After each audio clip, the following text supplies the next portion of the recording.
All right, welcome everyone to Aionics Fortnightly number 2. Excited to I'll have everyone back here. With the proximity to the holidays, I think things are a little bit weird usually. So we have a few people missing today. Keisha's calling in from Hawaii, and Sahil appears to be in the back room of a wedding. Is that right, Sahil? Yes. So thank you to both of you for joining. You certainly have better things you could be doing right now. So really appreciate the commitment that you've made to attending these meetings. Okay, so let me share my presentation for this week, and let's jump right in. Okay, can everyone see that? Perfect. All right. Cool. So today's discussion, I'm really excited about. I think this is a really cool topic, and it's kind of a continuation of last week's, but with a little bit deeper dive on this one category that we touched on last time, which is the decarbonization of stuff, of production, of manufacturing. And there's some really cool implications here, and I kind of dubbed this the Great Decentralization, which is maybe a little bit dramatic. But I think that the implications of the decentralization of manufacturing, if we want to call it that, are pretty profound. So I think this is super interesting. So I think the key enabler here really is cheap and distributed energy. That's gonna be what kind of changes the picture. So let's just kick it off. So we talked about, this is the breakdown of global carbon emissions that we discussed last time. And we broke it down into electricity, transportation, and stuff. So if we look at this stuff over here, it's kind of on the upper left. The way that we were discussing removing carbon from that side of the economy is twofold. One is either through fundamentally new chemical processes that don't rely on carbon feedstocks, things like methane or elemental carbon. But oftentimes a bigger problem is just that you have to heat stuff up to really high temperatures, and it's really easy to just burn fuels to do that.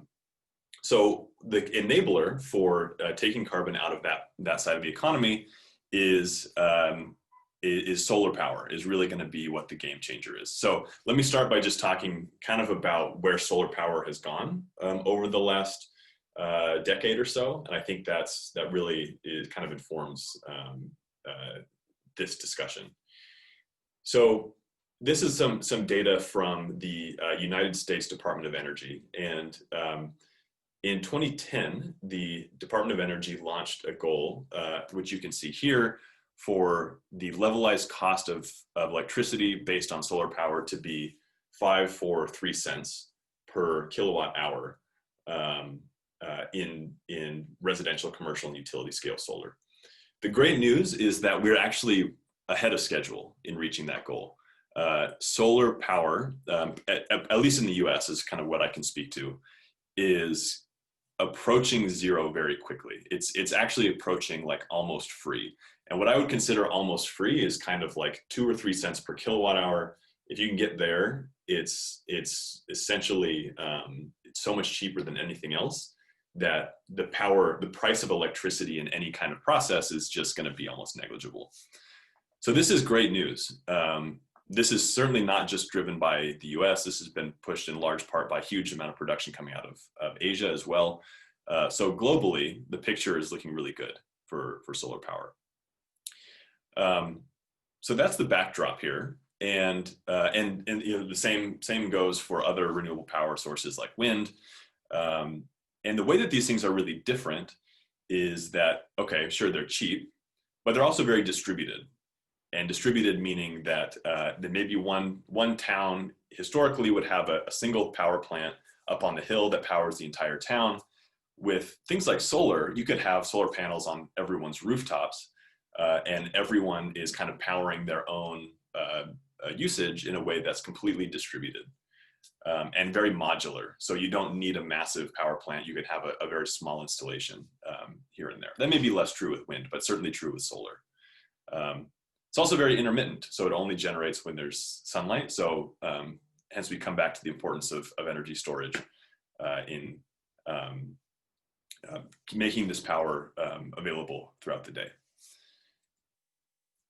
So this is my nice clip art drawing of the old versus new paradigms of energy, which is the old paradigm is electricity is centralized and it's expensive. That's the power plant on the hill that's burning coal or natural gas or something, and it's relatively expensive.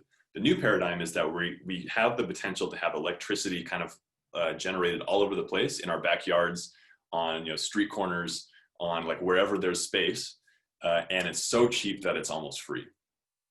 And this is kind of what enables the decarbonization of manufacturing in a way that's like really interesting, really exciting, because it has the potential to be decentralized. So that's why I've been talking about this kind of great decentralization idea. So I was thinking about this idea of centralization and decentralization and how it kind of plays into the history of economic development. And I'm certainly not an anthropologist by any means. I'm much out of my depth here when I talk about this. But I think it's interesting to think about how the history of humanity has really been kind of a march towards centralization. And I think another way to say that is that the economy is becoming increasingly specialized. So our hunter-gatherer ancestors that lived millions of years ago in the Stone Age were basically subsistence hunters and gatherers. They were kind of, everyone had everything that they needed. There was no economic specialization. Once we get to the agricultural revolution, we start to see some specialization with agriculture. And then of course the Industrial Revolution is all about specialization. And the number of farmers, for example, has fallen dramatically. So here's some data. This is just from Europe. You can see even over the last couple hundred years, the number of farmers has plummeted. And at the same time, the GDP, as that decrease has gone down, has gone up. So basically, the less people there are farming, the more prosperous the society has become generally, because those people can specialize in other things. So this specialization is great. It leads to economic growth. It leads to prosperity. It also leads to highly centralized systems. So resources get centralized. It's food, water, energy are all kind of produced far away from where we actually consume them. Markets can get centralized, as a few companies can kind of take a lot of market share. Things can get centralized around geography. For example, in the US, we see a lot of technology is in California. A lot of manufacturing is in the Midwest. It's, again, highly efficient, but the con is that there's kind of a loss of control over what's happening, because you're not really involved in any of the production of what you're actually consuming. Not to mention that there's a very high cost of carbon in these centralized systems. So I think it's interesting to think about what would a trend that kind of decentralizes us a little bit, what would that look like, and how would that kind of affect our lives? And I think there's an opportunity for these innovations to enable that. So here's two important things about how cheap and distributed renewable energy can disrupt industries. So the first one is that goods that require electricity for production will become cheaper, because this power should be cheaper. Hydrogen is a great example. So the production of hydrogen, which is powered by electricity, by electrolyzing water, is likely to get cheaper and cheaper and cheaper. So that's good. Hydrogen's used in a lot of things. It's good to have that cheaper. It's also distributed, again. So things that require electricity for production can now be produced at the source. And so we talked a little bit about this company called, coincidentally, Source last week, that's producing water. I'm actually going to bring them back up again, because I think it's just such a good example. So that means that we have goods that are going to be created more cheaply and created kind of at the source. And this is potentially highly sustainable, because there's also a strong economic incentive to produce things this way if it's cheaper, and it's very likely that cheap electricity will drive cheap production for all these things. So that's kind of my setup to think about what I like to call the garden hose. The garden hose is, imagine that you have a modest amount of electricity that's being emitted, let's say from your rooftop, and it's basically free. So you have this kind of slow trickle of electrons coming from your roof.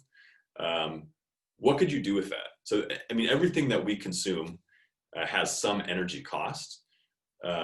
If that energy cost goes to zero and you have the energy coming from your own, from your own house or from a community energy plant or something like that, there's like interesting opportunities to think about what you could actually do with that.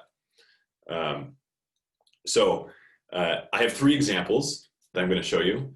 And before I jump in, I'm curious if anyone has any thoughts that they on the garden hose. I see Leslie laughing at my analogy. Any ideas?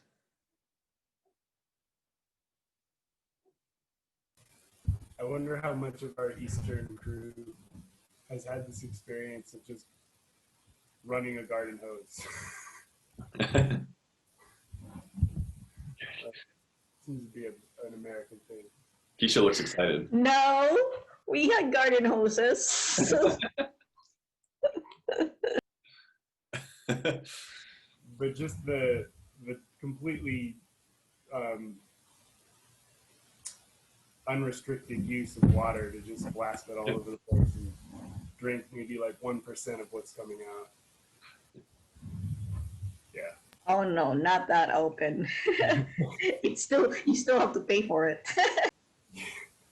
It's a very common activity in California where there is no extra water to be wasted.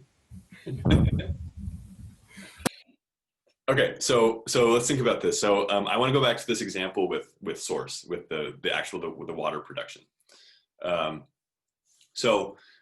mentioned this before, but I think this is really cool. So this is an atmospheric water generator that takes air and takes electricity and produces water. So it's pulling drinking water out of the atmosphere through this idea of the atmospheric water generator. So think about how we get water now. I mean, water typically comes from highly centralized sources, right? There's a water source, there's a spring, there's a reservoir, there's a desalination plant. Most of the time that works. It gives us very accessible water, but we have basically no control over it. And if the water gets shut off, then you're out of luck.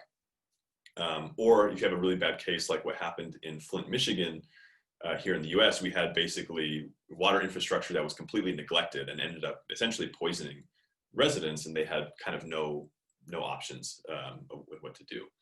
So this idea of having kind of control of your own water consumption, I think is really interesting.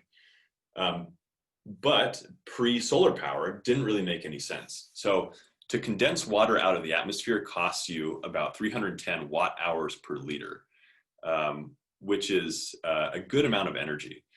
And if you were to run an atmospheric water generator with natural gas, that would produce about 12 pounds of CO2 per day per person just to drink water. If you ran it with a coal-powered plant, that would be about 21 pounds of CO2 per day. You imagine multiplying that across the entire global population, just in water consumption alone, you have a huge amount of CO2 production.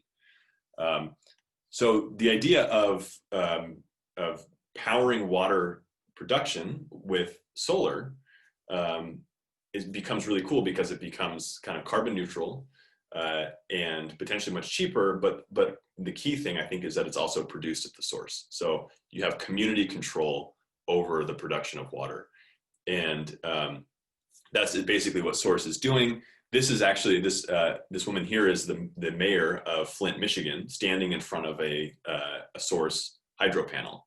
And I think it's a really powerful image to show that this kind of innovation, this climate innovation, actually has the sort of downstream, no pun intended, effect of empowering a community around the kind of management of their resources.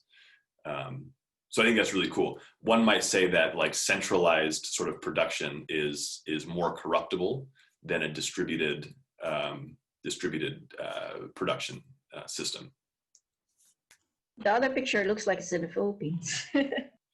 You know, it might be. I think I don't remember where that actually was taken. I think it was somewhere in the South Pacific or in the Pacific area generally. I know they have a lot of installations. Actually, I think they do have a lot of installations in the Philippines. Now that I think Yeah, they do have some. They do have some. But yeah, everything looks familiar in the people too. It's like Filipinos. Yeah. So this is cool. I mean, it's like who would have thought that this innovation could empower communities the way that it does, and we're seeing these hydro panels be installed in places like indigenous communities in the U.S. where water scarcity can be a problem. So it's just really cool stuff. Okay, so back to the garden hose. Here's another example. So air to water. That's kind of our first example with source. Here's another example. So if you were to take waste CO2, let's say from some kind of manufacturing, and run it with electricity and water, you can produce these carbon-based chemicals and fuels by essentially running combustion in reverse. So we touched on this a little bit last week as well. And one company that's doing this and is, I think, really exciting is Opus 12, which is another company that's kind of in the Stanford energy ecosystem. And I found this cool video that I'm just going to show you. It's about 2 minutes long, and it does a much better job of describing Opus 12 than I could do. So I'm just going to play it.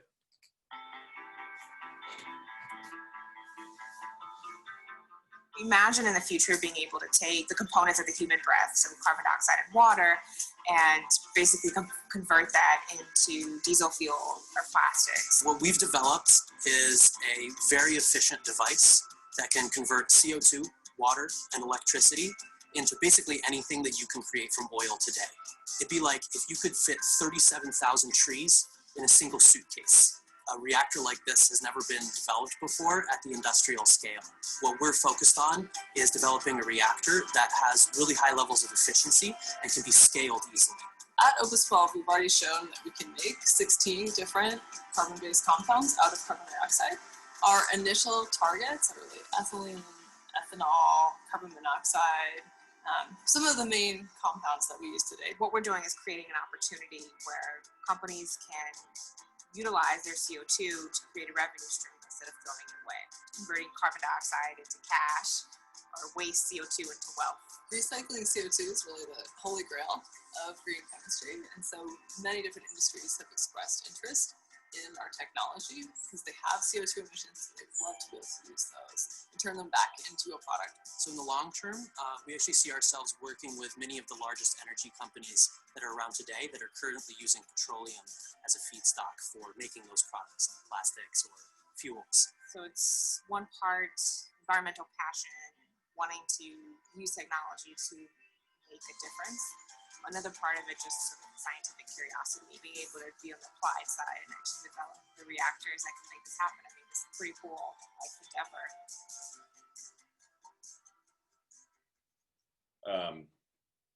Yeah, I think it's super cool. And these reactors are, I think they say they're about dishwasher size. And so these are like very small things that are basically bolted onto Nice.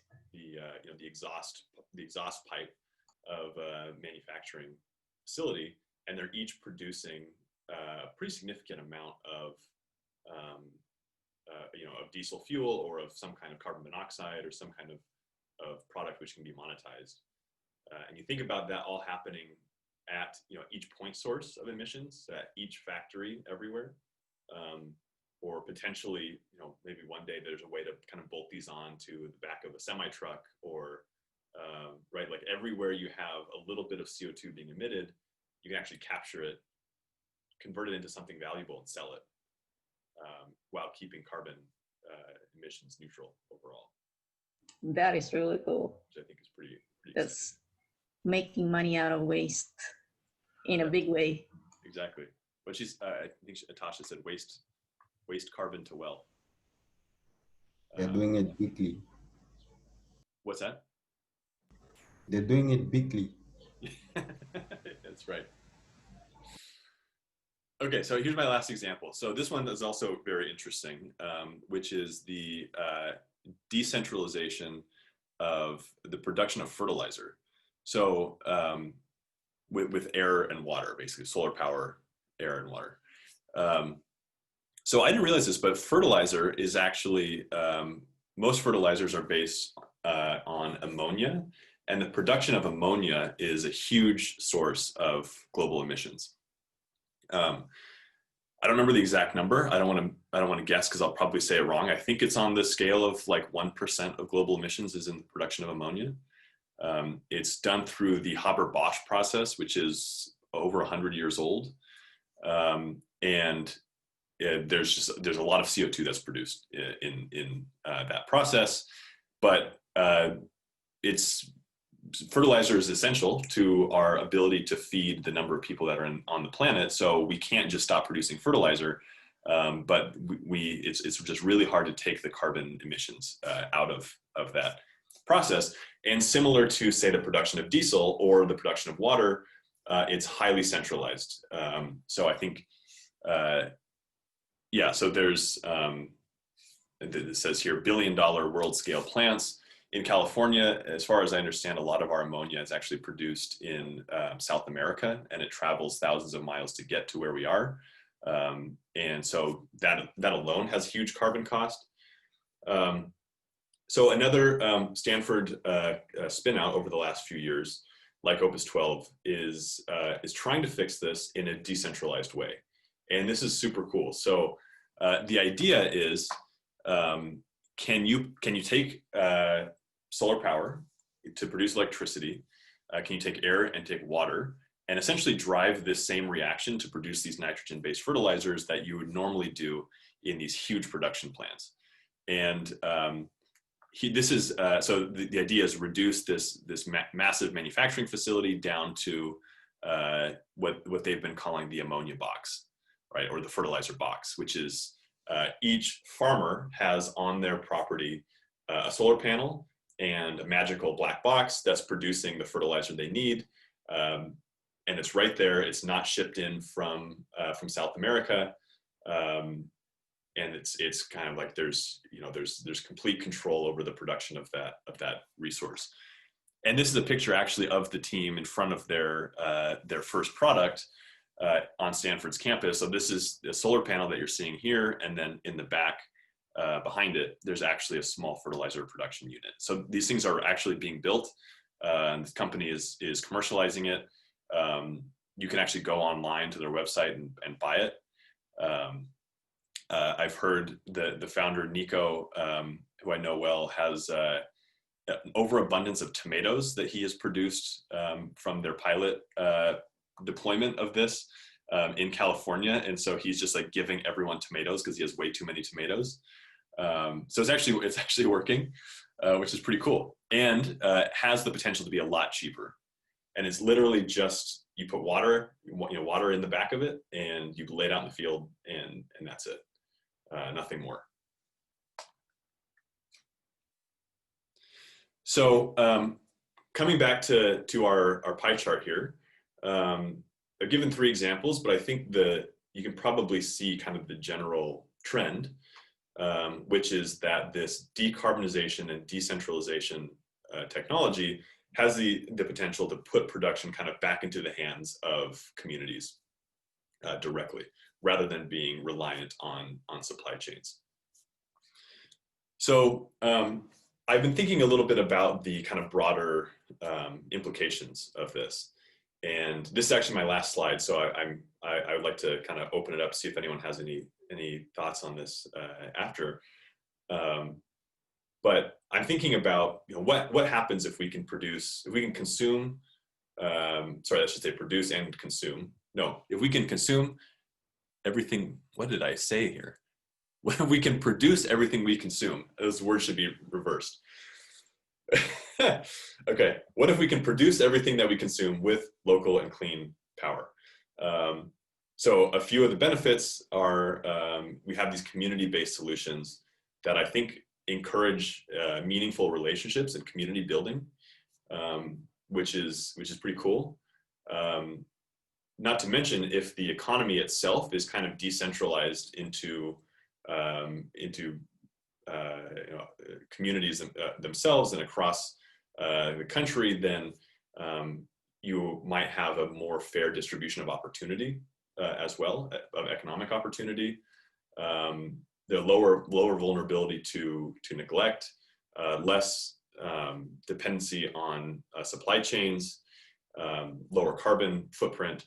So I think there's a lot of benefits. I think really the key enabler is that you need cheap solar for one, but then maybe the harder part is that you need these technologies to consume what we produce in a way that can take that solar power and do it without a giant manufacturing facility, and can do it kind of right in your backyard, or if not literally in your backyard, kind of within a community itself.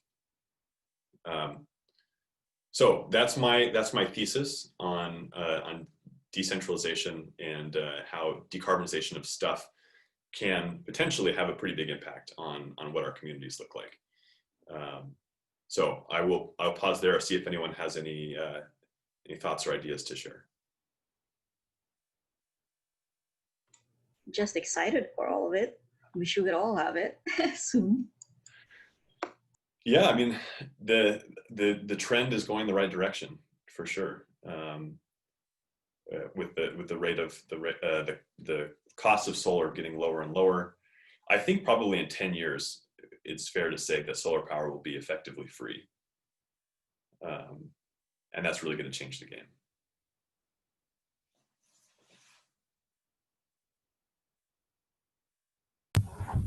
I get really excited about the like the decentralization of the business, how it's likely going to be more robust against failure, less vulnerable to corruption. And on a wild tangent, I get really excited about the same thing when it comes to tech.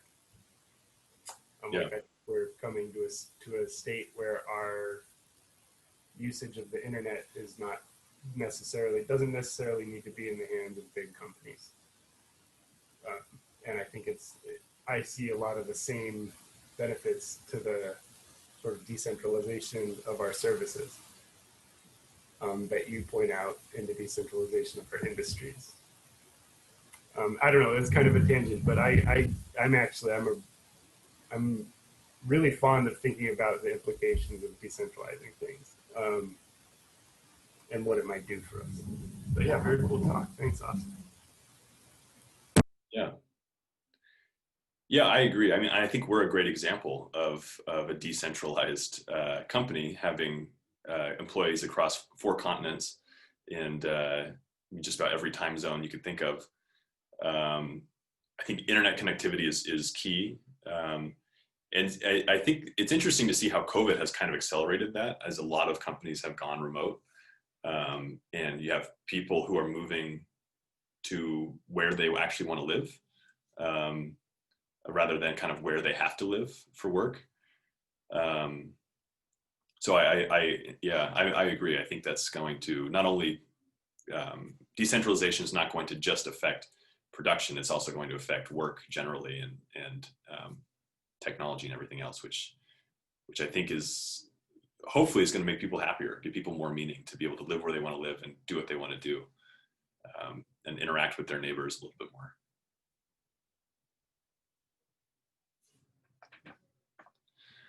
All right. Well, thanks guys. Thanks everyone for joining, for listening. Hope you found it interesting.